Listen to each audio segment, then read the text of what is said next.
We are back, and thank you also for those online that have been waiting for us.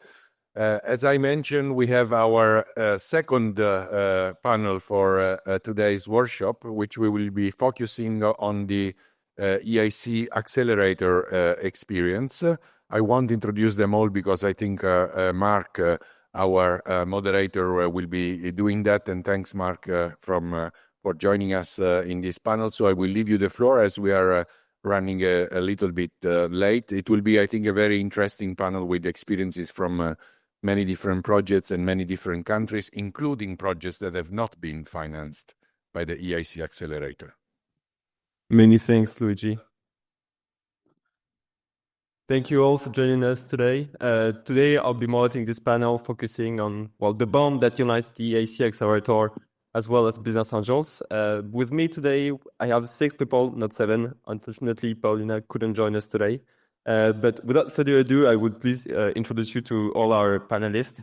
So Elisabeth Pauchet from Femmes Business Angels.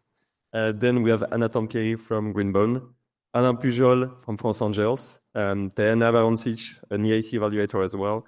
Then we have Robert Ilijas, founder of Identyum, and then Kata Feher from Lynxes. If you can all join me on the stage, please.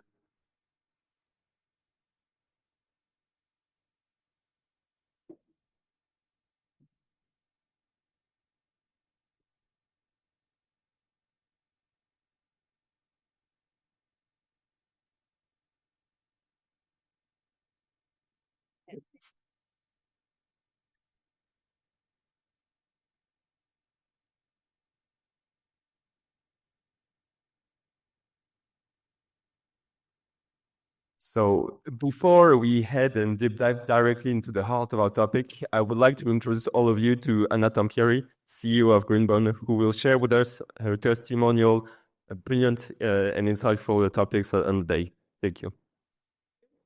Thank you. Yes, I am director of the research of Italian National Research Council and the inventor of Greenbone Orto. Okay. Not only the inventor, actually I was along the life of the project. I am still the chief scientist of Greenbone, and also I have participated to the fundraising, and I am an investor of Greenbone.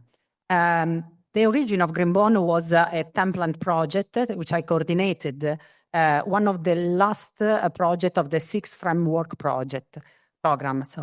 And the project deal with biomorphic transformation, a breakthrough concept that we implemented with heterogeneous chemistry in supercritical condition. And so we succeeded in transforming the wood into a scaffold for human bone regeneration. This project, since the starting, include company inside the consortium and also the end users, which are in our case orthopedic surgeon. Then the company was founded in 2015. And then, after the support of business angels and ingenious funds, we applied to EIC Accelerator project. The key step in Greenbone company development was, besides the template project, the biobusiness course that was we won this course participating to a startup competition in Turin, and so we were awarded with this biobusiness course, and this was very important since we can improve our entrepreneurship, our concept regarding the goal of a project that was born as a scientific project and now has to transform into a business project. Then in in 2015 the company was born. The company was born independently from the research institute. I was perfectly aware that I wanted to be a CEO, so I found a suitable CEO for the company, and I remain as a chief scientist for all the lifelong of the company. Then in September 22, we obtained an accelerator, EIC Accelerator project, which is very important for the company because we can add a new application. Actually, Greenbone already before this project performed a clinical test for a clinical need, unsolved clinical need, which is the regeneration of long segment of load-bearing bone. And so far, we have already 350 patients successfully implanted. Then, with the EIC Accelerator project, we open a new area, which is the spinal bone regeneration. And we have successfully passed the midterm of the project, and the results of the project so far are very impressive.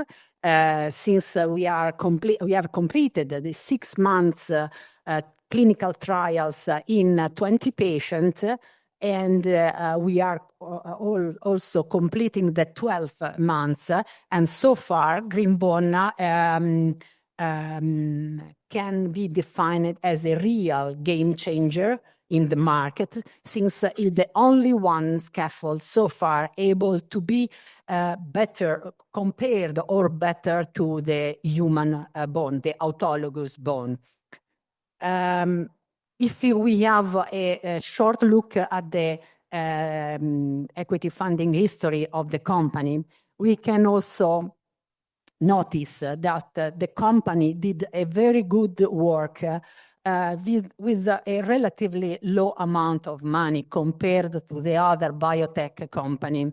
And we were always accompanied in our fundraising by the business angels that was inside the first stage of the company, and that give us the possibility to contact other funds, other venture capital company.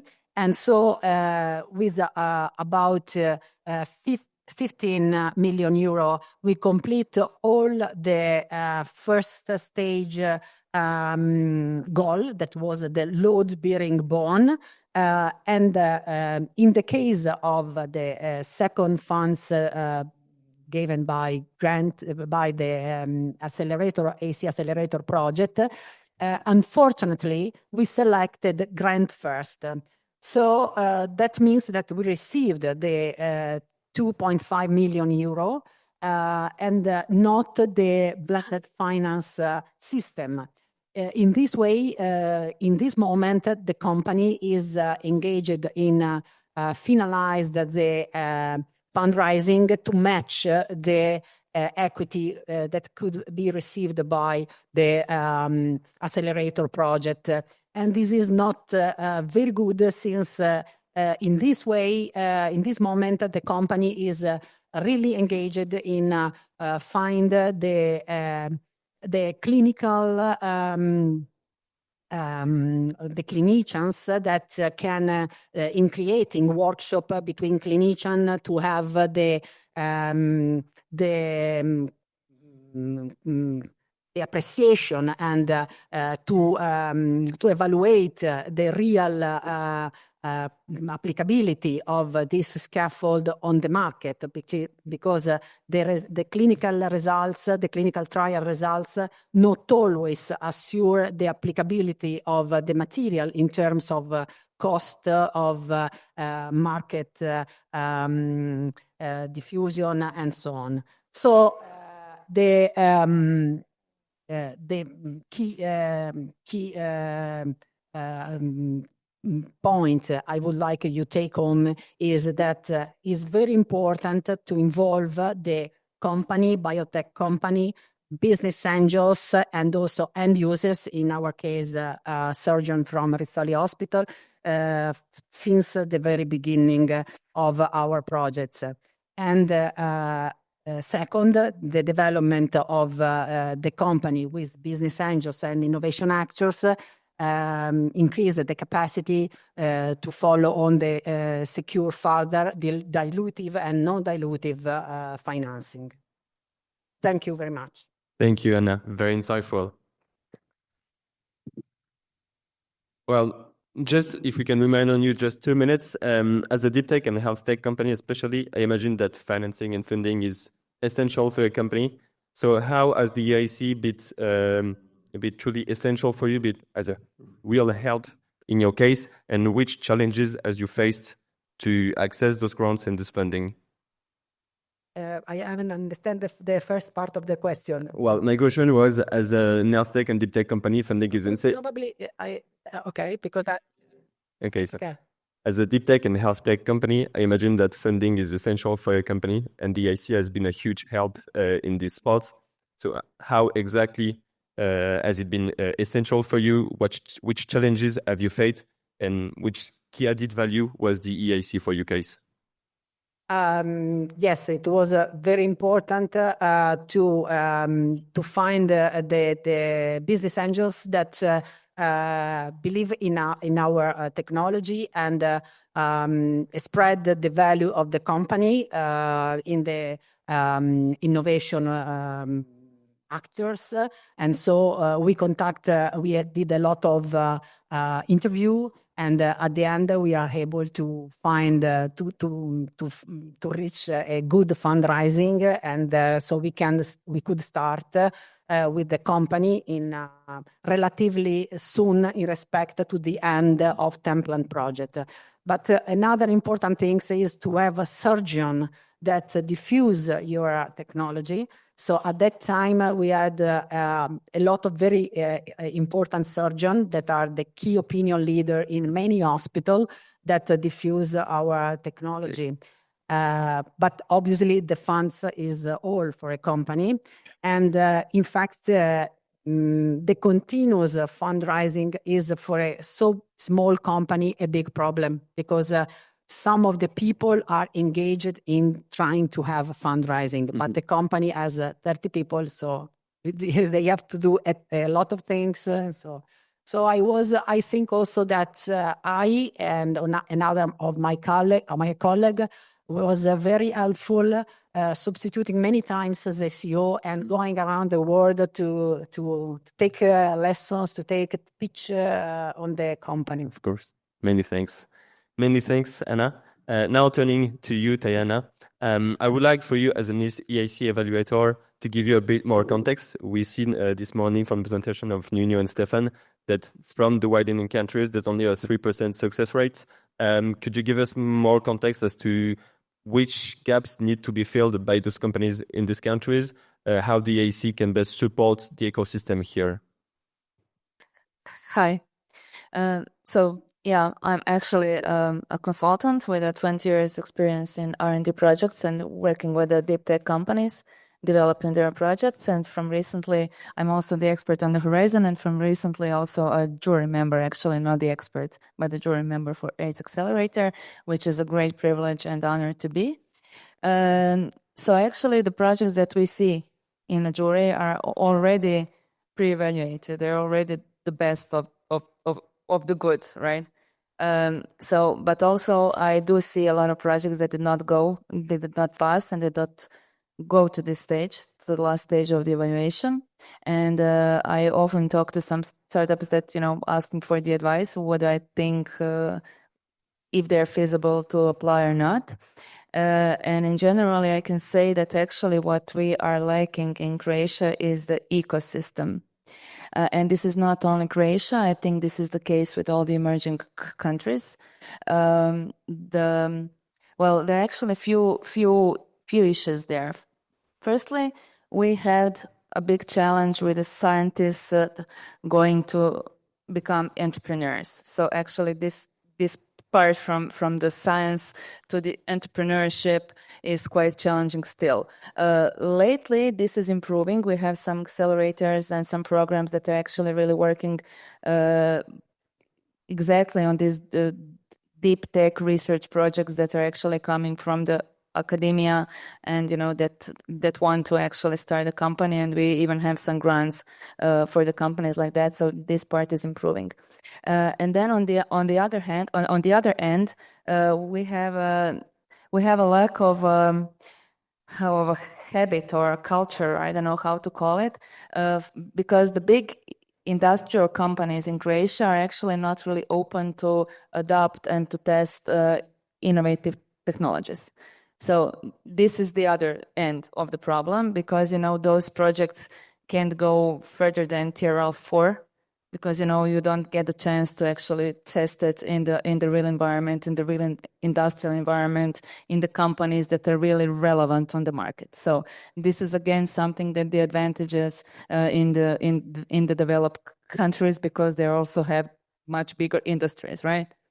And then we have this space between those two. So firstly, we need experts to become entrepreneurs, right? At the end, we need companies to adopt the technology. And in the middle, we have a wide range of situations, and, life happens there. So basically, those companies and the projects that I see are mostly lacking first the knowledge about what is the EIC Accelerator. They don't realize what kind of project can pass there. Sometimes they're actually applying with no reason at all. I could tell them, if I saw it before, don't waste time. It's not mature enough. Where is not mature enough? First, very often it's not a deep tech project, or it's not a breakthrough innovation. This is the first thing that you have to have. And then if you have it, then there are other problems, usually with the maturity of the technology, as I mentioned before, because, on the EIC Accelerator, you want to see it as high as possible. Okay, TRL 5 is kind of the minimum, but, it's better if you're higher, and then you're scaling, actually. So this is the problem. The other problem are the teams. So the teams are very often lacking some expertise, and the founders don't see it and don't want to admit it and don't want to write it in the proposal. It's not a problem if you're lacking some kind of skills, but you need to be aware that you're lacking kind of skills, and you have to write it in the proposal, and you have to let us know that you're aware of that, and that you will use the money that we are actually providing. I mean, we EIC, that EIC is actually providing to compensate that leakage. The other problem is also the commercialization and the business plan. And this is part that I was actually surprised that even in those projects that go to the jury, we saw some companies that CEOs of the companies had no idea what's in the numbers that they actually put in the proposal. So this is really not good. Because you might have somebody like me liking numbers asking you exactly how do you mean this and that, and then, we had a consultant that did it. Yeah, you probably do need a consultant, but this is not enough. You need to own the project, all the aspects of it. It's not easy, I know, but you have to do it if you want the money there. And one more thing, what we need to do, it would be really helpful for Croatia and probably the other emerging countries, but in Croatia particularly, those companies that might be candidates for EIC successful applications, they need to have people that will be working with them, but not only for the application, because the application is the final step, that they need to be groomed and prepared to be able to actually, to be at the point that they have some chance to get the funding. So this EEN and some consultants, etc., it doesn't help if you actually talk to somebody for 1 hour about your project and then nobody talks to you about your project for the next 2 years. You need to have You need to have somebody who actually understands what you need to become, and that somebody needs to be, standing by you all the time. Is it a business angel? I don't know any business angel in Croatia that would do that. Maybe there are some, and especially I'm not sure if they are actually, in really deep in that technology also.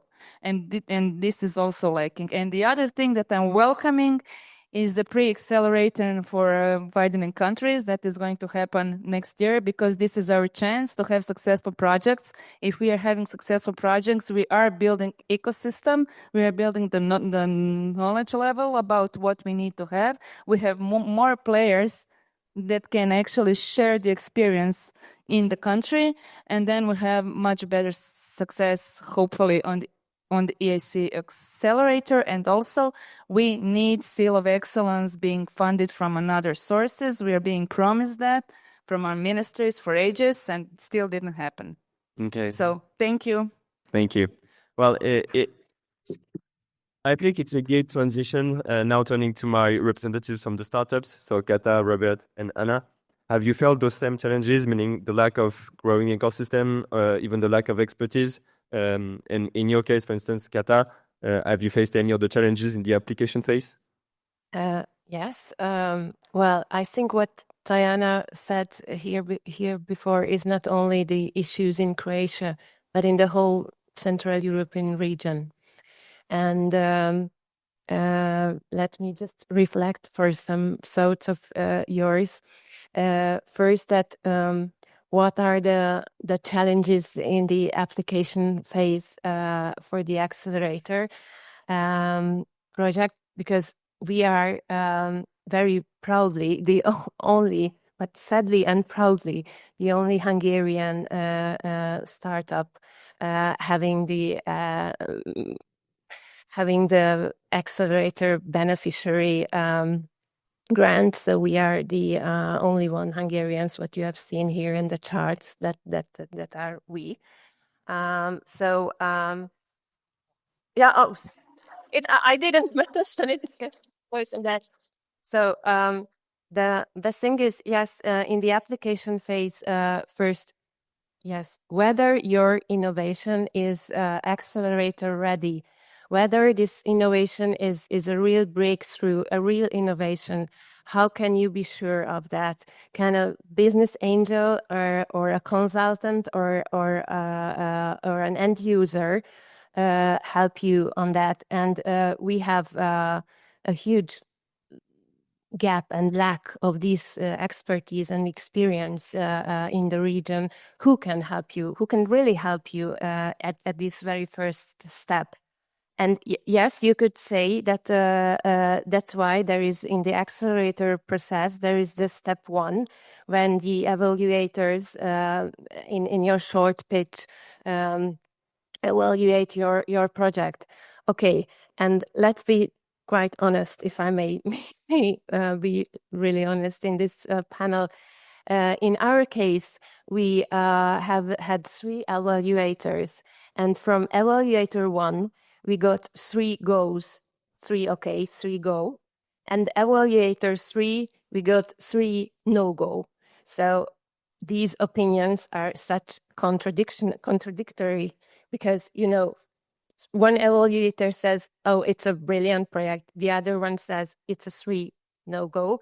So then you are in a situation where you have really have to have the expertise, the faith, the courage, and the motivation, and all these factors together, and the team, and the right founder, the right CEO, let's say, to resubmit your proposal. And then that's the point where, yes, what you have said, you have to own the project, because and you have to have the right team, and you have to team up with the diverse skills to let's say to get over these obstacles and hurdles, and then especially in our region, because you can feel really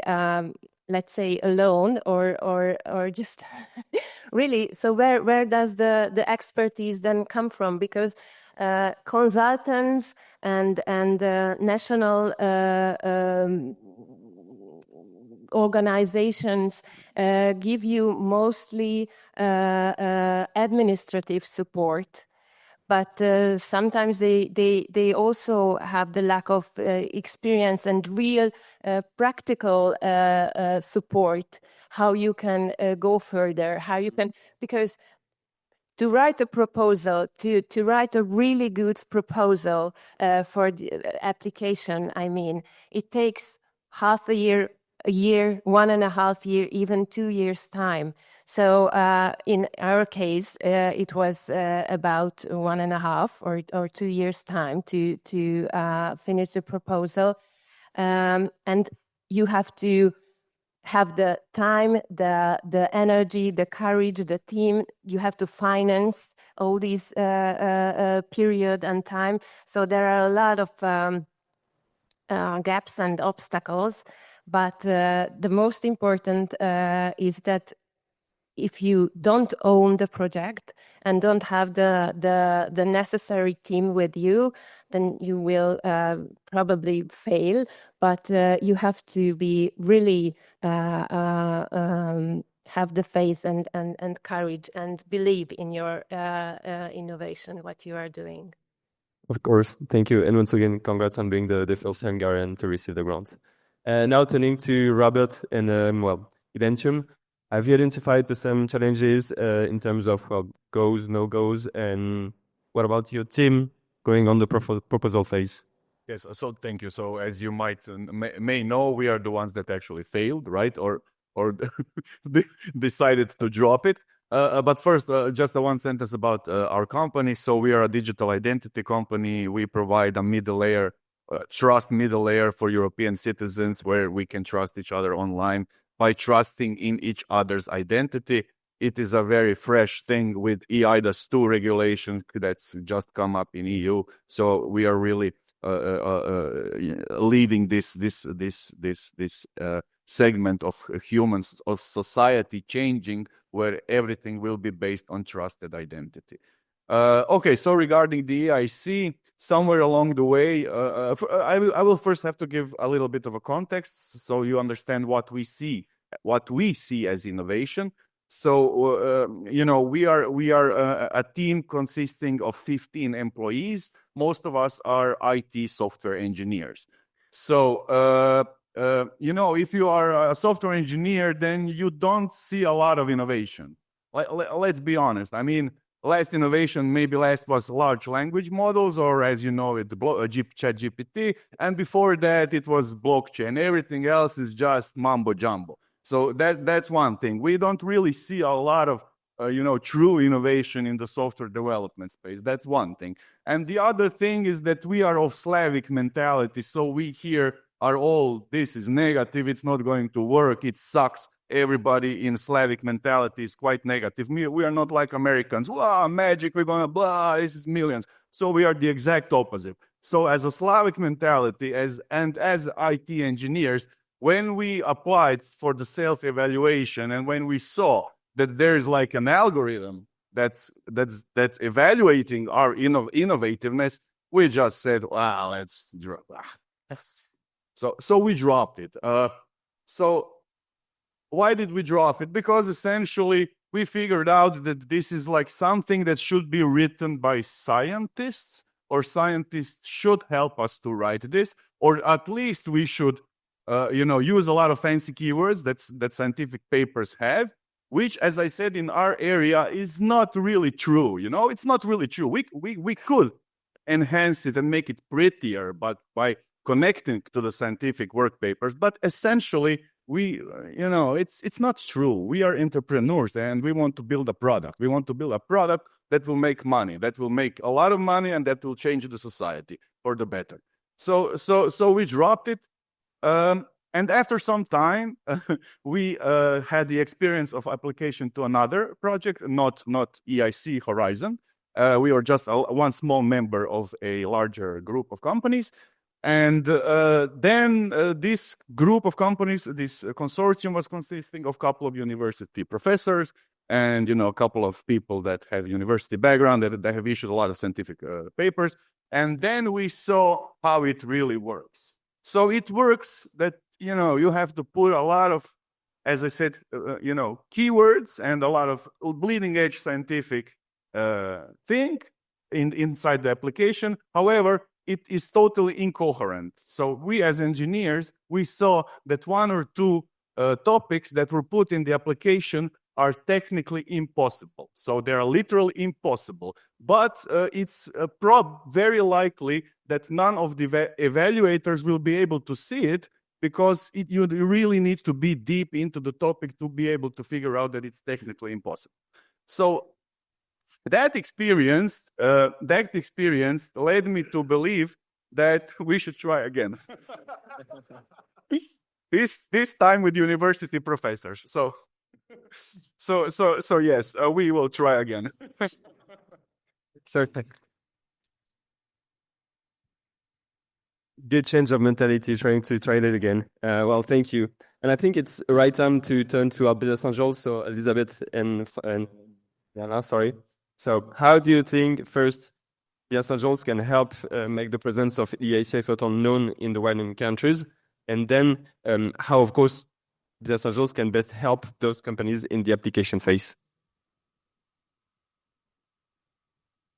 Well, making EIC known is really just a question of with our networks. I'm part of Femmes Business Angels. We're a group of 170 women who are investing in startups in France. We come from a variety of different backgrounds. There are marketing experts, there are psychologists, there are entrepreneurs, there are lawyers, all sorts of different people. And so each of us come from a different ecosystem and have different contacts where we can make EIC known. Because at the end of the day, for all of our startups, cash is king. And what EIC provides with their grants and their loans is tremendous for our startups, particularly those which are in deep tech, because deep tech is a very long road for development. And with our usual startups, we're looking for an exit in 5 to 7 years. And with our deep techs, it's 7 to 10, perhaps 15 years. It's a very long time. There are a lot of fundraisers, which leads to a lot of dilution as well for our entrepreneurs along the way. And the dilution is a real issue for our entrepreneurs because they need to remain motivated throughout the process. And so the fact that EIC can come in with very large subsidies is a tremendous, tremendous benefit, and one that has been very helpful, at least to one of the startups that I've invested in. And so it's success stories like that which really help us to get the word out, to say, yes, this is a very hard road. It's very difficult to be a CEO of any company, and then to be a CEO of a startup and a deep tech startup, you're just adding complication to complication.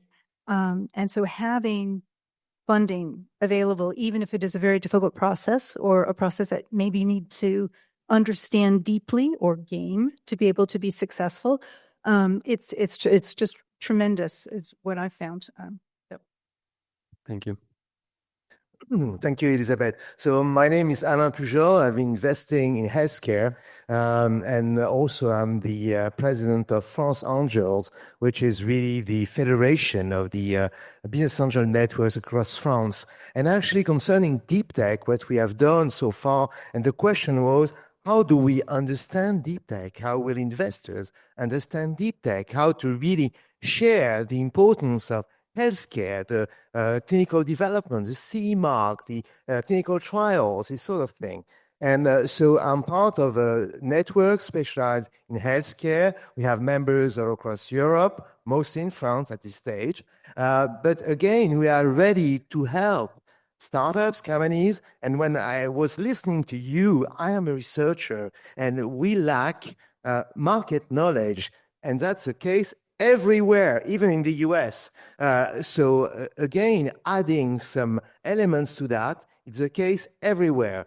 And so we are here at the beginning to just help you to understand that, because at the end of the day, you also find, and I listened to you telling, no, I couldn't be the CEO. So I step a little bit down. I'm the founder, but I hire a CEO. Wow. Because most of the researchers, they don't admit that, and they want to be the head of everything. Publication, yes, but at the end of the day, the rest, no. So that's an issue. And we help also startups in deep tech to understand that. And then we are here also fund at certain stage, and even if there are something missing, and of course, having the entire team, all the people leaving the market is not given. So again, you have to be patient. And at certain stage, we just advise coming to apply to EIC, all the different steps. And we have done that successfully. I've invested in 3 companies who have really this EIC funding, which is a tremendous news when they go to Series A or B, because then they have only 50% to find, and the already investing people can really also reinvest. So that's an accelerator. So what we have done is create deep tech startups to just share knowledge to other investors across Europe.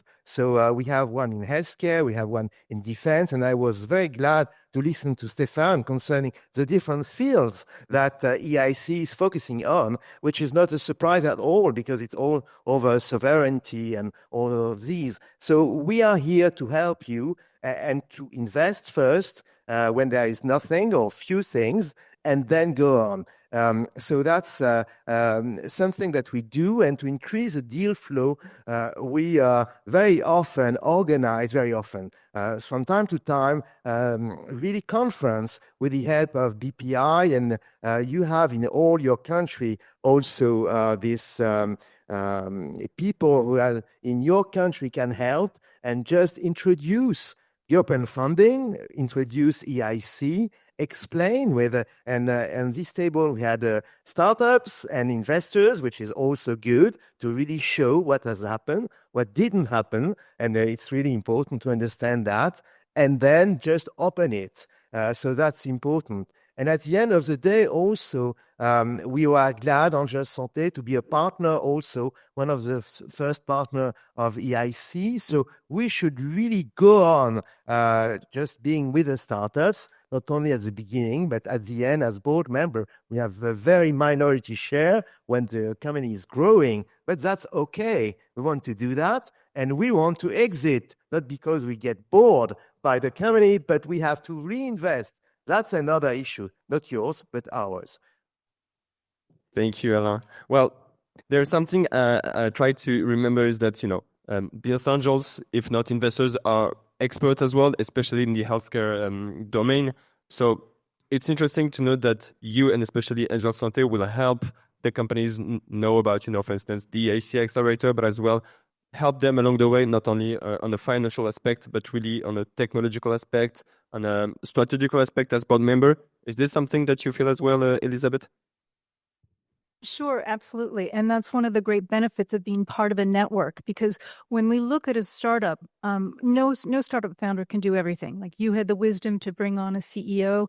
No startup founder is going to have all of the different blocks of skills and information that they need. And so as we looking at a startup in our due diligence phase and working with them on the board, we're able to identify many of the weaknesses or the missing gaps. And so we can, through our network, find people. We can find companies. We can find other investors where we're able to really leverage the time of the startup founder, because the startup founder is really focused on getting their product to where it can be sold into the market. And so all of these other things, human resources, marketing, sales, these are all things where we have people in our network where we're able to come and complement. We can act as a sparring partner. We work with our startups to think about, well, where do you want to be in 3 years? Where do you want to be in 5 years? Helping them get away from the day-to-day function and think about the longer term and working on that vision. Because again, the startup founder has so many things that they have to do that we're there to help them. And the other thing, frankly, where we're also very helpful is just the moral support, because again, it is so hard to be a startup founder. With all these demands, it's just useful for them to be able to come to somebody like a business angel and say, I am overwhelmed. And so that's also something that doesn't get a lot of publicity, but it's something that we're there for as well. We're there for the moral support. We're somebody that our founders can lean on. And it's just as important in ensuring that the business succeeds is that the founder remains confident, motivated, and funded. Thank you. Well, of course, what I try to remember is basically that the help of VCs is crucial, but of business angels is even more important because often serial entrepreneurs, often experts in your domain. I mean, it's important for the companies to go directly and firstly towards the business angels to have this additional help. And the other thing about business angels as well is that we're the first funders in after the love money and the friends and families. We're the ones that are there believing in the first steps, taking the huge risk. And that's a discussion that is for another time, but it's making sure that the business angels' contribution is sufficiently valued, because often you'll find that when you get to the Series A or the Series B, the VCs forget about the contribution of the business angels. We get pushed out. They're less favorable terms, and all of the accretion of wealth goes to the last money in rather than to the first money in, and that's a great injustice. Thank you. A topic for another day. One additional question, especially in the application phase, we talk often on how business angels could help companies, especially in this application phase, but how, for you as business angels, helping those companies in the application phase can be incentivized? Incentivize, you mean? How could you be encouraged to bring your help in this application phase? Yeah, actually, again, we finding money is the goal at the end of the day. And I think that we have the chance of having the European Commission support, having the EIC support. That's really an opportunity. I'm not saying that's easy, not at all. And we were saying, oh, business angels are great, just come and see us. We are, as EIC, selecting also startups. So, and again, I think that we are trying to do it in a positive way, trying to give some hints, reapply then, as you mentioned, reapply and really, and this is what we want to give also to the startup environment. Incentive is really to re-explain what you could get from that, what you will not get as well, alternative for really finding money. That's not easy. And again, also advising on having consulting companies helping you, because it's taking a lot of time, and it's not that easy. And I think it's worthwhile investing some money. You don't have money, that's the bad news. But anyway, some money, or maybe a consulting company can really help you and being paid if they succeed in helping you. So that's also a way to do it. And I'm sure that in all countries, you might find right companies just talk to each other and say the one who are really the best. And in France, we have some of them as well. And this has been extremely successful to do that. May I? Yeah, of course, please. Yes, you're right. And this was the reason why I said that the Greenbone company made an error because at the starting of the EIC Accelerator project, they selected grant first instead of blending finance. And now all the team is strongly involved in FDA certification to enter in United States market.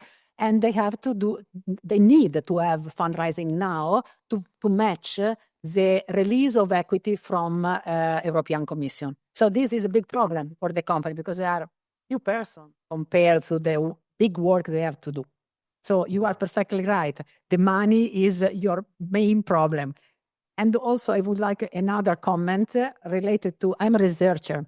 And I know very well that we love our results. But when, and I consider basic research very important, but when we are aware that we have something of important, we have to start to work with end users, in our case, surgeon, for other application, in any case, end users, because you receive information that you assure your success in the future. Otherwise, you arrive at the end with something wrong. I coordinated several projects in a 6-7 framework program and Horizon 2020. I never succeed in have success with Pathfinder Open, but in all the other projects, I succeed in bring the result of the project to the bed of the patient, to the clinic, because we have involved every time surgeon and also company, not probably the company that take the innovation, but the company that help us to find the right company. Thank you. I have two final questions, one for everyone. So the first one would be in a few words, if everyone could describe the added value, the true help that you receive from the EIC Accelerator aside, the traditional financial support, what would it be? So start, Anna. How has the EIC, aside the financial support, be as a key added value for your company? As a Series C? Incredible added value, because we had the chance, the money and the chance to open a new area, which is as a spine bone regeneration, because the project was the early project, the first part of the project, of the Greenbone project, was dedicated to the regeneration of long segment of load-bearing bone, which is an unsolved clinical problem. Because if you have a big trauma or a tumors and the surgeon take away a long segment of bone, you have no solution. And now Greenbone is the solution. So we open a second area, which is the spinal bone regeneration, which represents more than 70% of the total market of bone scaffold. So it's a large market. It is very important for the company. Okay, thank you. You, Kata, for Lynxes, how has the EIC be a key added value for your company? Yes, we are hardware-heavy startup, so research and development startup, and as some of us mentioned here before, it's a long way to have the marketable product. And it takes, in our case now, we have the grant first for this 2 years development period. So it's such essential investment, let's say. So without this, we couldn't even go from TRL 5 to TRL 8 or 9 at the end. So